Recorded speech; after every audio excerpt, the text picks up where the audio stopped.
Alors, chers amis, nous sommes à la fin de la présentation du système de solaire photovoltaïque de pompage d'eau.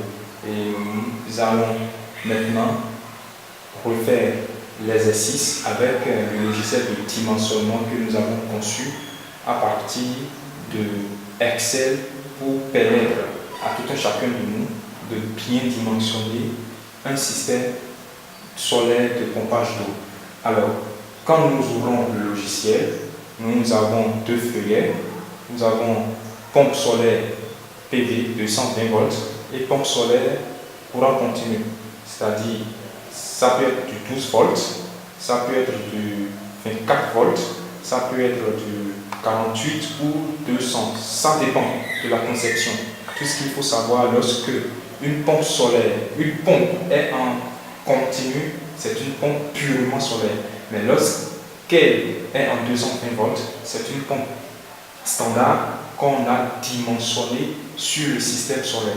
Alors, nous allons prendre une pompe standard, c'est-à-dire qui fonctionne sur le 220 volts, qui a été dimensionnée sur le système solaire.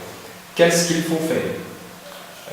Voilà le logiciel, comment il faut le remplir. Voilà le logiciel. Le système, c'est de 220 volts. C'est encore mis là. La pompe, c'est une pompe immergée ou une pompe d'élévation.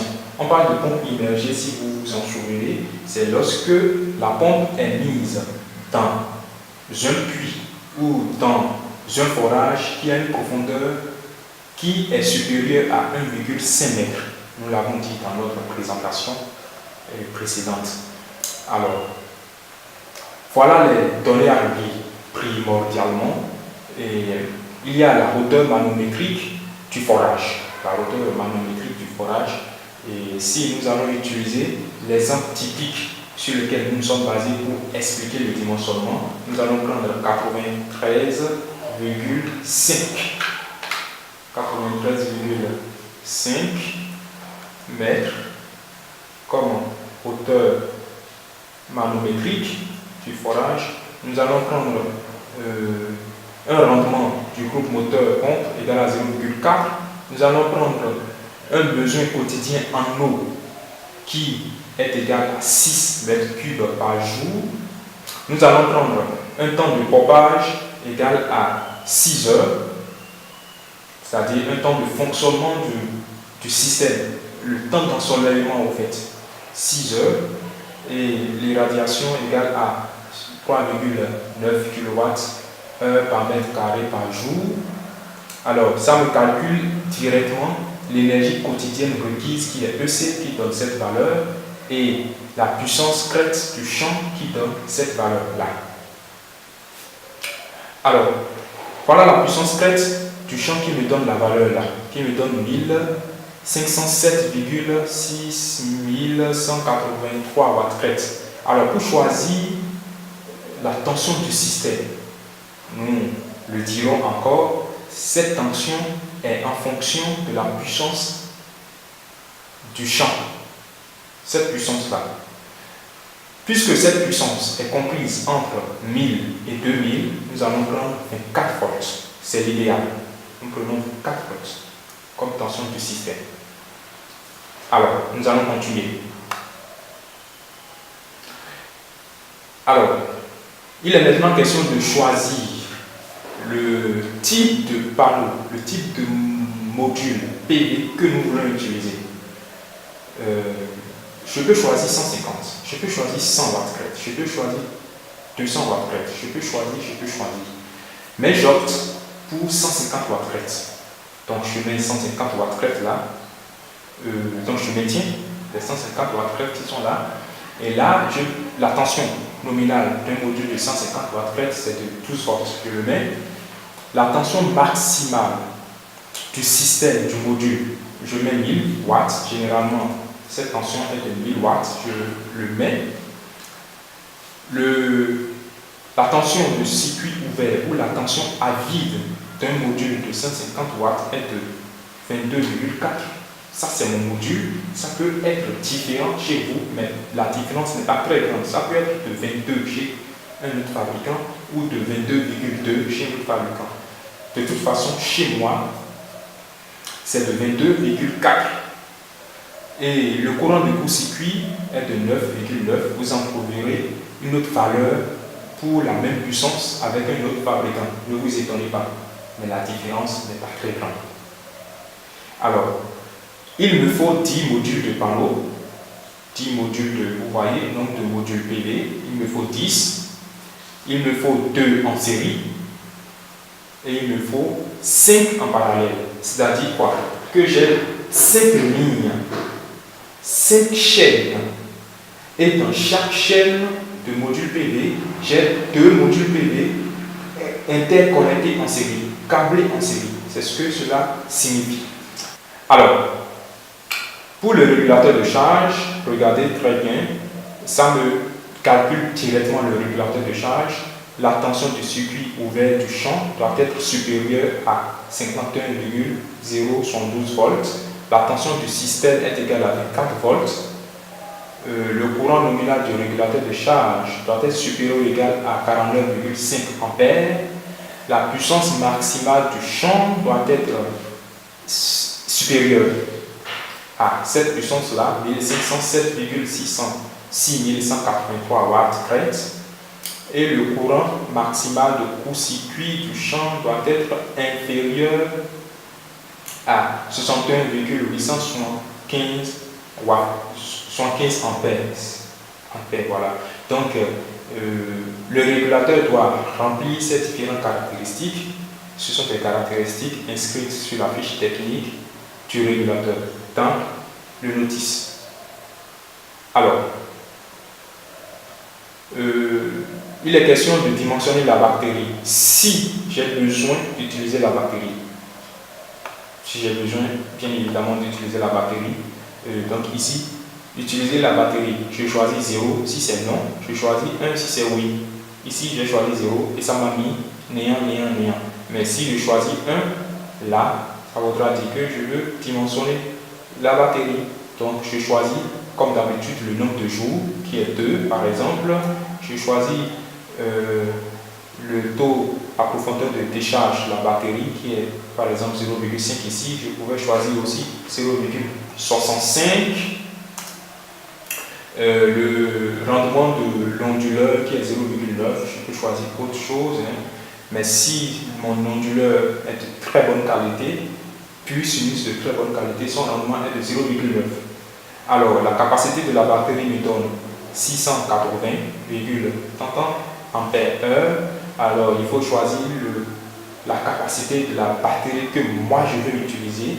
Alors, si je choisis 150, non, je vais choisir 100 ampères-heure là, qui a une tension de 12 volts. Alors, j'aurai besoin pour une autonomie de 2 jours, j'aurai 14 batteries, dont 7 en parallèle, 7 rangées de batteries en parallèle et 2 dans chaque rangée de batteries en parallèle, il y aura 2 batteries mises en série. Là, c'est lorsque je prends 2 jours d'autonomie. Vous voyez très bien avec moi. Et si je choisis 1 jour d'autonomie, ça va revenir à 6 batteries. Donc 3 de rangées en parallèle.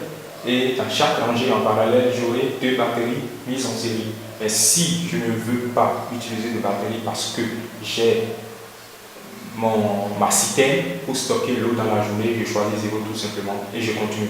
Je laisse la batterie. Je continue sur le choix de la pompe maintenant.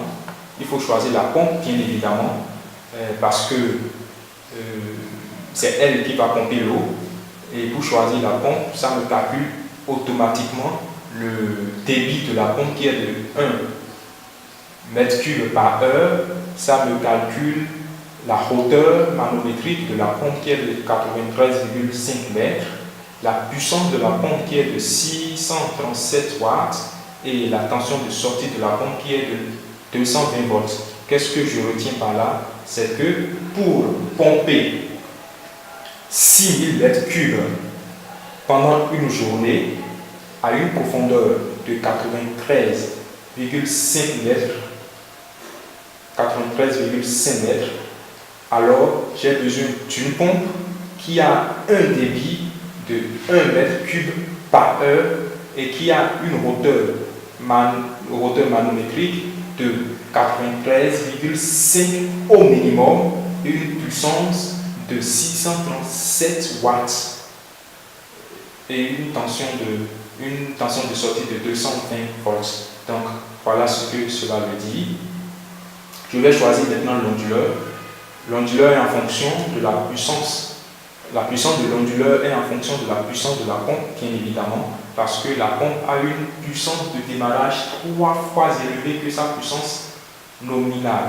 Alors, c'est pourquoi cette l'onduleur doit être égale à 3 fois cette puissance-là. Donc, ça fait 1911, puisqu'il n'a pas une puissance de 1911, ce serait 2000, bien évidemment. La même chose ici, hein, puisque ce n'est pas évident qu'il ait une pompe de puissance 637, donc je choisis une valeur commerciale.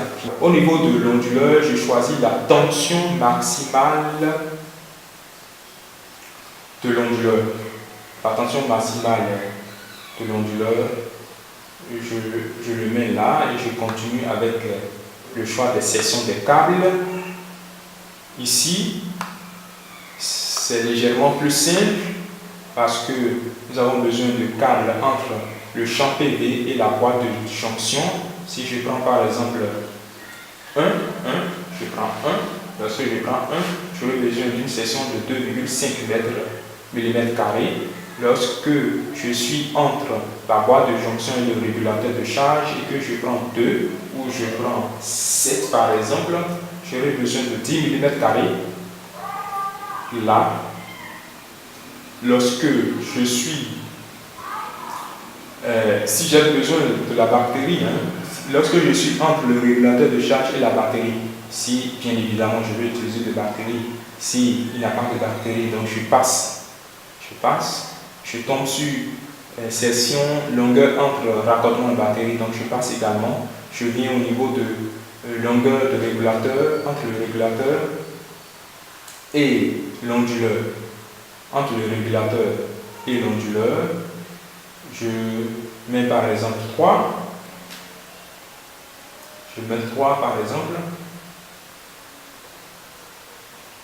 Et ça me donne 3 mètres et ça me donne 35 mm². Donc voilà la section de câble. Et là, je tombe dans la protection, les dispositifs de sécurité de mon système. Comme tout autre système, on a besoin de fusibles, on a besoin d'interrupteurs sectionneurs, on a besoin de parafoudre. Pour les fusibles, vous voyez, fusible de chaîne obligatoire, nécessaire. Voilà, fusible de chaîne nécessaire, à travers la formule, ça me le dit en même temps. Donc j'ai besoin de 10 fusibles parce qu'il y a 5 chaînes. Il y a 5 lignes de PV en parallèle. Voilà, donc j'ai besoin de 5 chaînes qui sont là. Et chacune des chaînes a 2 bornes, une borne positive et une borne négative. Donc j'aurai besoin bien évidemment de 10 unités de fusible de chaîne qui a eu une intensité de courant assignée comprise entre 13,6125 et 19,8 ampères. Puis une tension assignée qui doit être supérieure à 51,012 volts. Alors, après le dimensionnement des fusibles, nous allons voir l'interrupteur sectionneur pour l'isolement. Rappelons-nous que c'est un dispositif facultatif qui permet juste d'isoler 2 parties du circuit, en amont comme en aval, pour des interventions en maintenance par exemple, pour faire des maintenances et autres. En ce moment, on utilise les interrupteurs différentiels pour pouvoir isoler une partie d'une autre pour l'intervention. Alors, pour notre cas de figure, notre dimensionnement que nous sommes en train de faire, nous aurons besoin d'un interrupteur différentiel dans la boîte de jonction qui aura pour caractéristique comme courant assigné une valeur supérieure à 61,875 ampères et comme tension assignée 51,072 volts en DC bien évidemment. Pour le parafoudre, avec les données qui étaient déjà entrées, ça a mis parafoudre nécessaire, mais il faut reconnaître que si nous sommes dans un local d'habitation individuel, c'est-à-dire que si nous sommes dans une maison où le forage est mis, alors nous allons choisir un, mais si c'est une centrale de production au sol ou si c'est un bâtiment au sol, nous allons choisir 2, et si c'est un bâtiment tertiaire, industriel ou agricole, nous allons choisir 3. Supposons que nous sommes dans une habitation individuelle, donc nous choisissons 1. Au Bénin, la densité de foudroiement du milieu est de 10. Alors, la longueur critique que nous avons vue dans les modules de formation que nous avons projeté, dans le module 1, nous a permis de savoir la formule de calcul de la longueur critique. Alors cette longueur critique est de 11,5 mètres ici. Cela permet systématiquement de savoir que nous avons besoin d'un parafoudre dans la boîte de jonction et d'un parafoudre dans le coffret TC. Alors les caractéristiques de ces parafoudres sont mises là, comme vous le voyez, comme le courant nominal de décharge du parafoudre qui est de 5 kA, c'est la tension, c'est la valeur minimum. Ça peut être de 10, ça peut être de 15, c'est le minimum que ça peut évaluer. La tension, le niveau de protection du parafoudre qui est de 1200, si vous vous souvenez très bien, ceci est dû à la tension d'entrée maximale du module.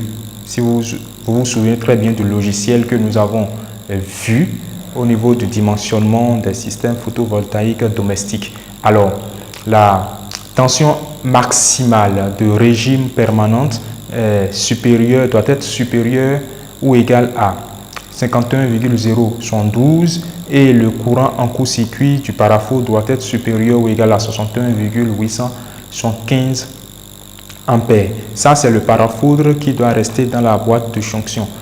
Quant au coffret TC, un parafoudre est également nécessaire et voilà les caractéristiques.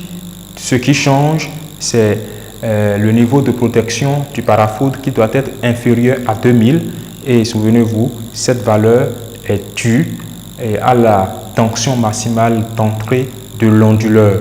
Voilà, due à la tension d'entrée maximale de l'onduleur. Cette tension, si je me remonte un peu en haut, cette tension, pour vous rafraîchir la mémoire, l'onduleur, c'est où? L'onduleur, voilà cette tension qui est de 100. Si je change un peu le 100, si je le change à 500 voire, ou je le change à 1000,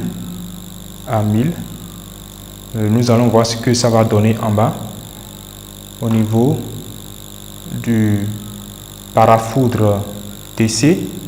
Vous voyez très bien la valeur du niveau de protection du parafoudre doit être inférieur à 4800. Ça a changé automatiquement. Et donc voilà. Alors, nous allons voir les fusibles de groupe et automatiquement ça a mis non nécessaire.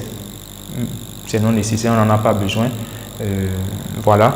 Et si on en avait besoin, le nombre serait égal à 6 unités et les caractéristiques des fusibles sont le courant assigné du fusible doit être compris entre 68 ampères et 99 ampères. Et puis la tension assignée au fusible doit être supérieure ou égale à 51,072. Alors, l'interrupteur sectionneur dans le coffret DC, c'est toujours facultatif. Et si on devait le mettre, c'est 3.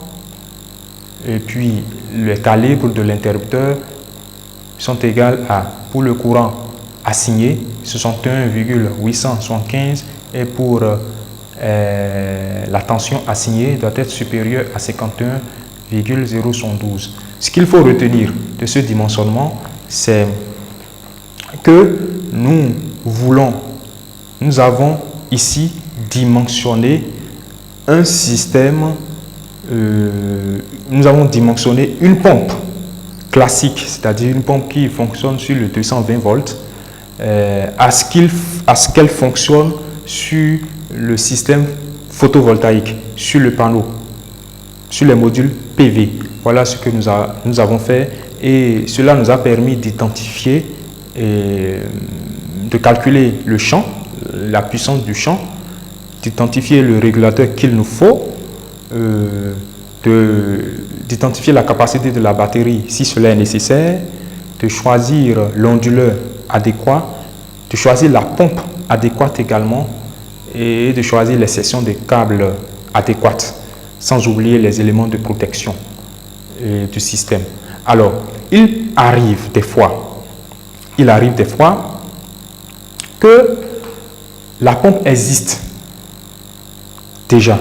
Le client a acheté déjà la pompe, mais il veut dimensionner son système sur le 220 volts. C'est-à-dire quoi? Qu'il utilise déjà sa pompe sur le 220 volts, le courant conventionnel. Mais il veut maintenant l'utiliser sur le système solaire photovoltaïque. Voici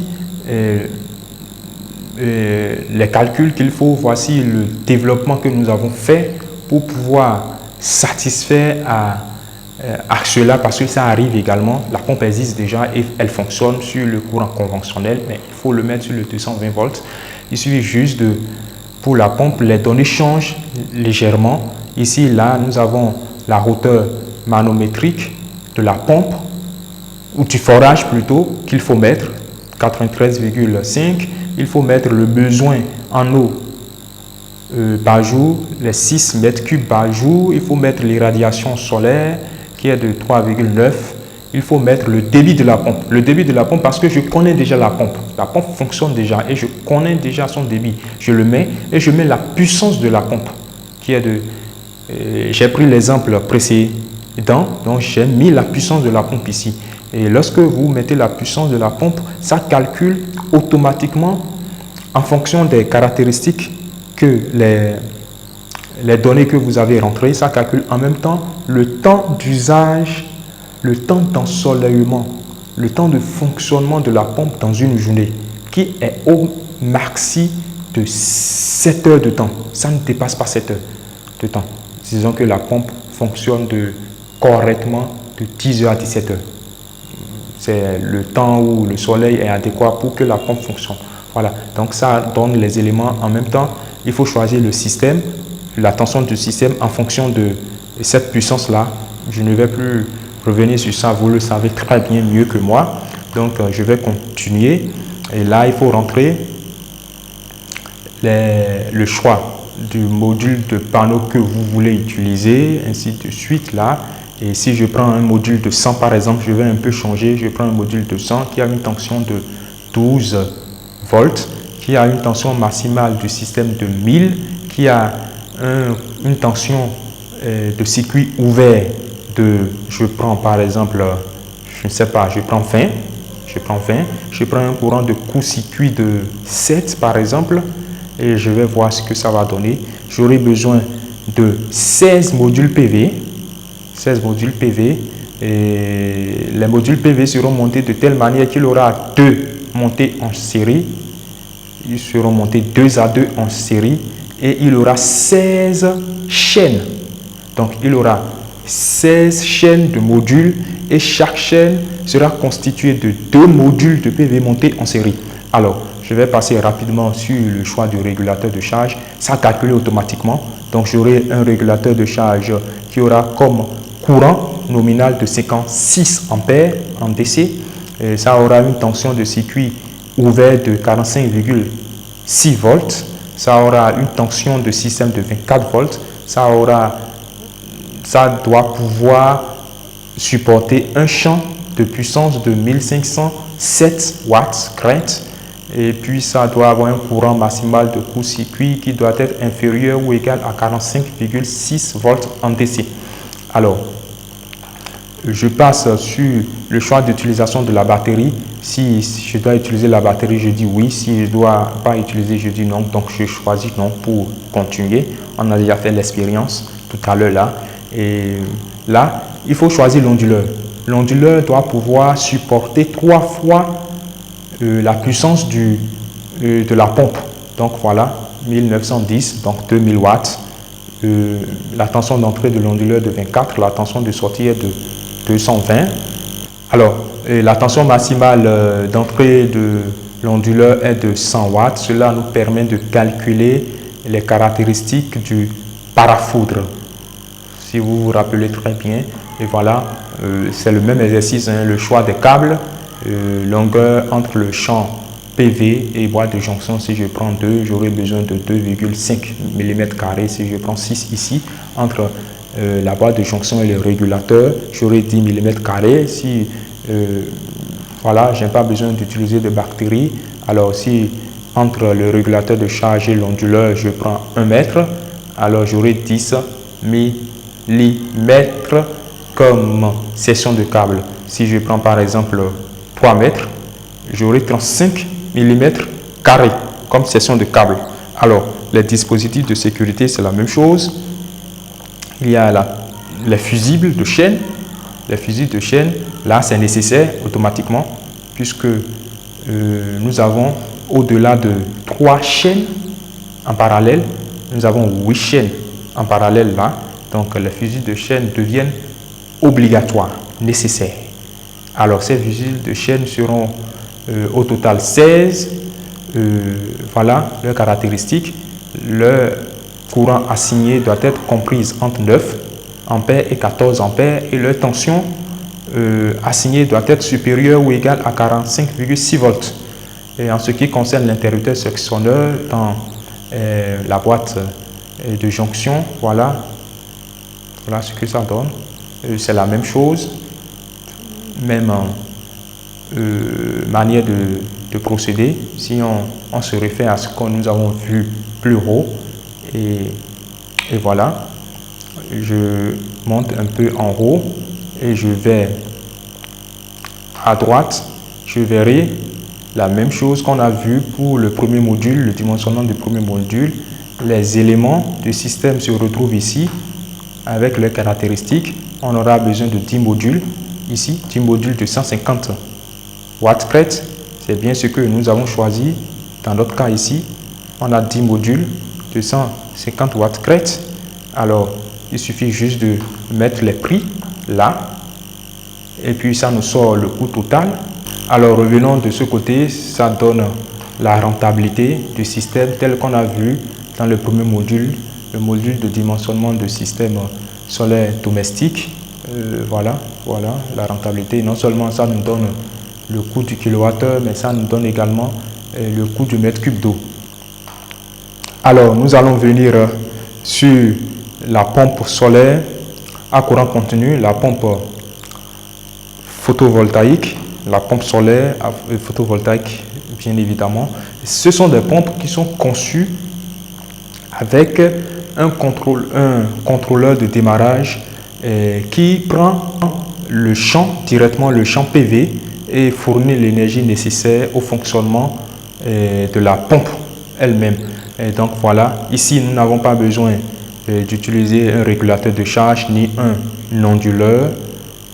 Voilà, nous avons juste besoin de dimensionner le champ de module PV. Donc voilà les éléments qu'il faut rentrer.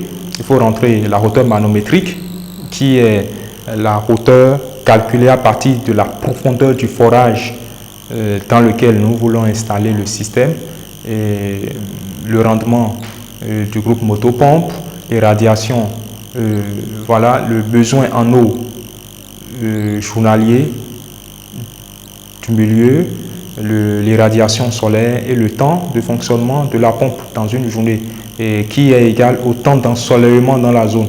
Généralement, ça ne dépasse pas 7 heures. Donc voilà. Alors, ça calcule l'énergie quotidienne requise, ça calcule la puissance du champ du générateur PV. Et puis en fonction de cette puissance, nous allons déterminer la tension du système. Puisque cette puissance est comprise entre 1000 et 2000, nous allons prendre 24. Voilà, nous prenons 24. Après, nous allons choisir le module de PV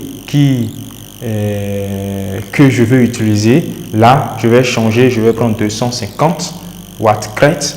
Un module de 250 watts crête a comme tension nominale 24 volts. Je prends 24 volts. Tension de maximale, je prends 5. Comme tension de circuit ouvert, je prends 66. Et comme courant de court-circuit, je prends 5,5. Voilà, 5,5. Là, je rectifie.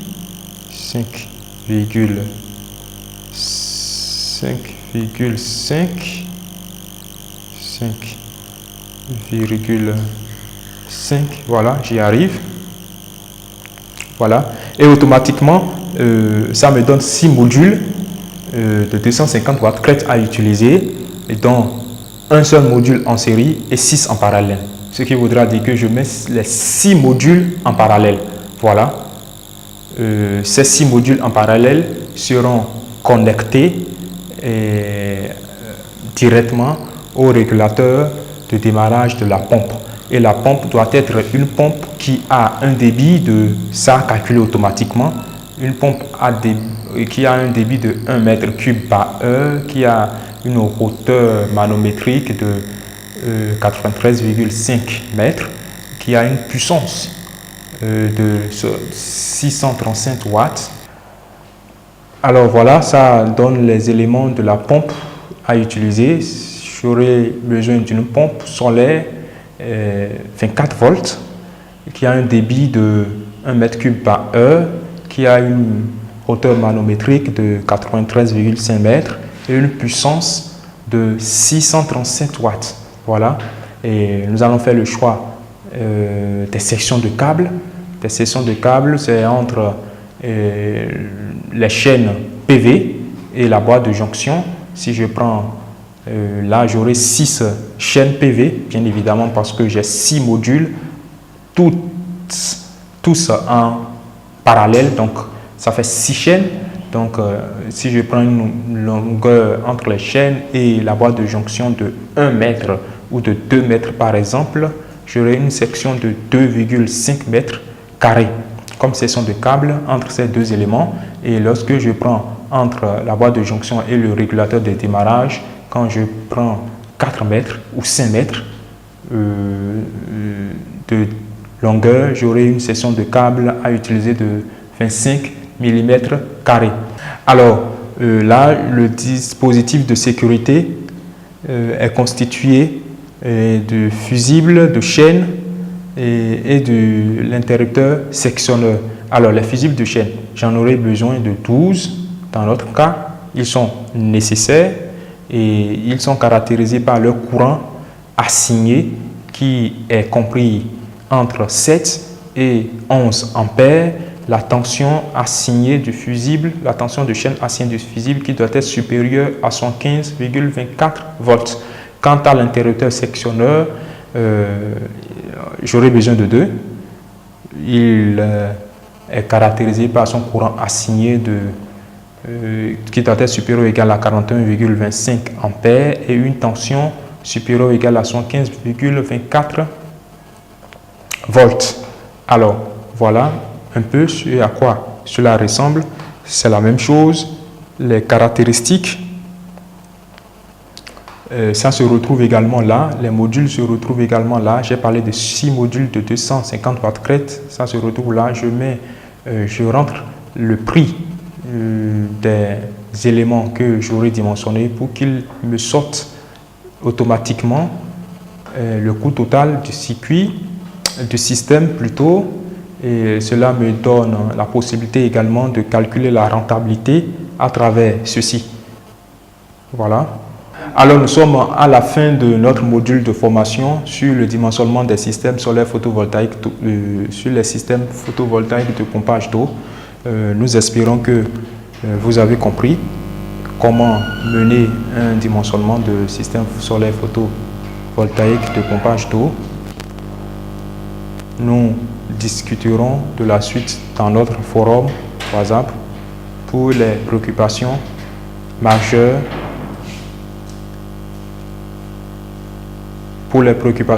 et pertinentes.